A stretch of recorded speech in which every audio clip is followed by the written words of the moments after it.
Yo sobat, apa kabar? Kembali kita di monolog podcast ini ya, di channel Kurai Mimpi. Kenapa channel ini bernama Kurai Mimpi? Karena di sini saya membagikan, dan mungkin nanti ada narasumber lain juga membagikan sesuatu yang bisa mendukung teman-teman itu untuk meraih semua impiannya, semua yang menjadi cita-citanya. Dan di sini kita mengulas banyak sekali tentang keuangan ya. Memang karena kebutuhan teman-teman ya, termasuk kebutuhan saya juga, itu adalah untuk mendapatkan uang juga gitu kan. Jadi ilmunya saya bagi di sini biar teman-teman juga belajar dan bisa menerapkan apa yang menjadi pengalaman saya dan apa yang sudah saya alami. Dan di sini saya membagikan segala sesuatunya itu berdasarkan dari pengalaman, riset, dan berbagai penelitian juga ya. Jadi selama bertahun-tahun mungkin mempelajari sebuah pola yang tentu saja itu adalah pola dari pikiran kita, dari pikiran bawah sadar atau pola cara pandang juga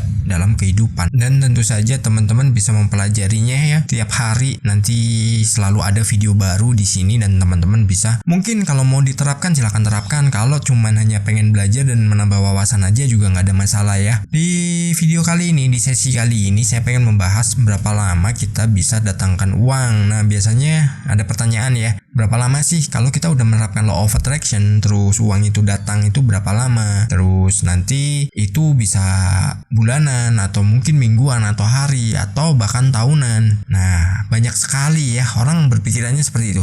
Nah di sini yang namanya waktu itu nggak bisa ditentukan. Kita mau dapatnya kapan, mau nantinya kita udah misalkan nih udah mengembarkan waktunya. Itu kalau nantinya di waktu tersebut kita belum mendapatkannya, ya nanti takutnya kita kecewa, ya kan? Tapi di sini kita pengen mengulasnya kapan atau bagaimana biar itu bisa datang dengan segera. Apa aja yang perlu kita terapkan, apa aja yang perlu kita lakukan. Sebenarnya nggak rumit ya. Sebenarnya sesuatu yang dipelajari di sini adalah sesuatu yang sederhana dan teman-teman bisa menerapkannya mau di rumah, mau di kebun, mau di sawah, mau dimanapun itu bisa bebas saja. Jadi nggak ada ketentuan melakukan harus ada ruangan khusus atau apa. Yang jelas yang khusus itu adalah bagaimana teman-teman menemukan golden momentnya. Jadi waktu yang berharganya itu kapan? Misalkan nih, oh biasanya jam 10 malam sebelum tidur. Oh ya udah lakukan itu. Atau oh siang pas anak-anak lagi sekolah. Nah bisa juga, terserah kalau waktunya teman-teman mau menerapkan itu kapan, terserah teman-teman. Nah di sini saya akan membagikan beberapa poin ya yang bisa teman-teman pelajari juga. Untuk poin pertama, agar kita bisa mendatangkan uang itu dengan cepat, itu adalah konsistensi. Konsisten nggak kita dalam mengerjakan sesuatu, dan konsisten nggak dalam kita menggambarkan nilai dalam pikiran kita. Misalkan kita pengen nilai berapa ya, katakan 100 juta. Itu kita konsisten nggak atau berubah-ubah? Kalau kita konsisten ya udah 100 juta itu terus aja. Masalah nanti dapatnya lebih itu adalah bonus, syukuri aja. Jadi konsisten, tentukan dulu nilainya. Terus konsisten juga kita dalam melakukan yang namanya afirmasinya, visualisasinya. Terus kita menanamkan apa yang menjadi cita-cita kita. Itu kita harus konsisten. Jangan berubah-ubah. Nanti kita udah menerapkan itu, ternyata ada orang lain tahu, terus dibilang kita ini berkhayal, kita ini mimpi, kita ini berhalusinasi. Terus akhirnya apa? Nyerah, kita putus asa, kita nggak mau lagi melanjutkan itu, dan ujungnya apa? Ya udah kita nggak akan jadi siapa-siapa, nggak mendapatkan apa-apa juga. Karena apa?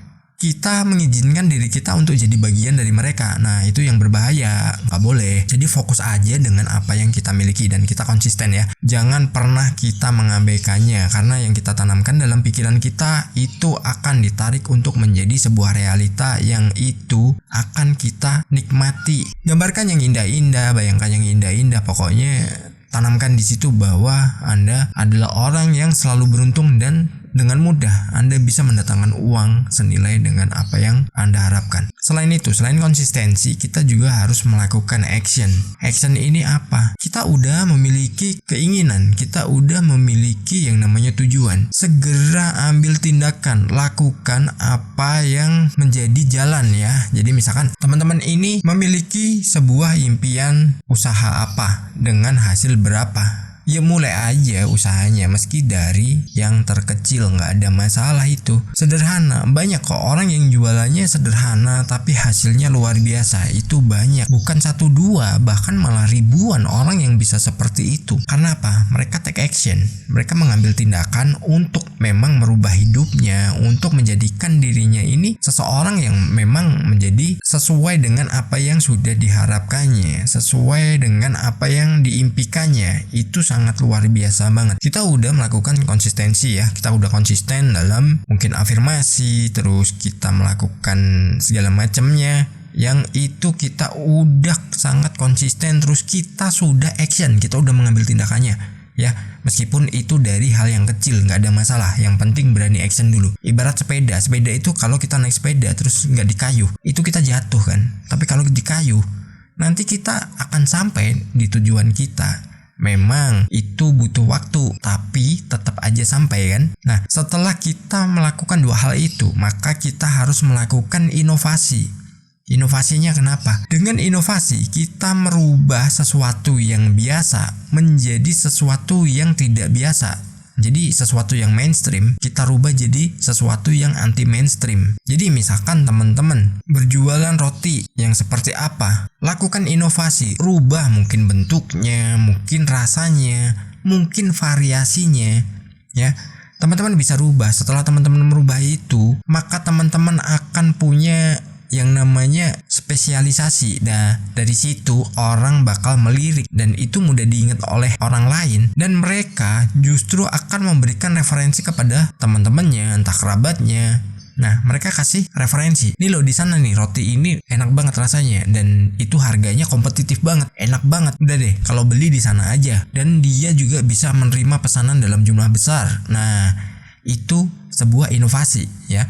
Lakukan, kita bisa menjadi yang pertama, yang terbaik atau yang berbeda. Ambil salah satu, itu yang memang paling mudah. Setelah kita udah melakukan itu, kita nikmati aja prosesnya ya. Poin selanjutnya ya ini ya, nikmati aja prosesnya, jangan banyak mengeluh. Nikmati prosesnya. Misalkan memang baru ada halangan atau hambatan saat kita melakukan visi misi kita, saat kita melakukan action kita ya. Kalau ada hambatan, ciptakan jalan lain. Tetap fokus pada tujuan. Kembali lagi, konsistensi. Kalau kita udah konsisten, ya udah, kita kejar terus. Meskipun mungkin di perjalanan kita mengalami jenuh, ya nggak masalah. Saat kita jenuh itu justru kadang akan muncul 2 pilihan, terus lanjut atau berhenti. Nah, dari situ kita dikasih pilihan. Kalau kita meneruskan, kita akan mendapatkan sesuatu yang sudah kita inginkan. Tapi kalau kita pilih berhenti, kita menyerah, ya sudah, semua itu akan sirna dan itu akan jadi milik orang lain. Rela nggak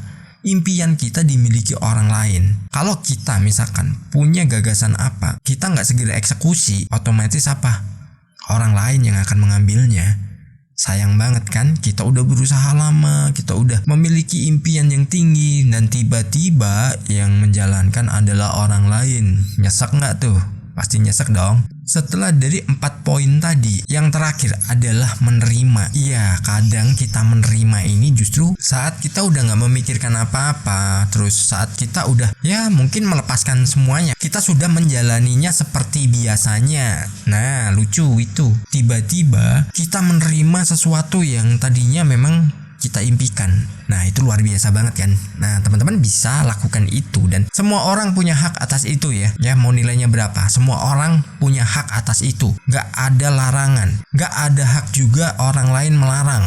Itu gak boleh. Jadi semua itu adalah hak pribadi kita, itu hak personal. Jadi impian kita ya kita sendiri yang memiliki hak atas semua itu. Dan apapun prosesnya dan bagaimanapun resikonya, itu adalah juga resiko kita. Kita yang menanggung sendiri. Emang orang lain ikut menanggung resikonya? Enggak kan? Nah, jadi biar aja orang mau bilang apa, yang jelas kita fokus dan kita terus mengejar apa yang menjadi impian kita. Wujudkan meskipun waktunya harus berbeda-beda. Semoga terharu. Bye-bye.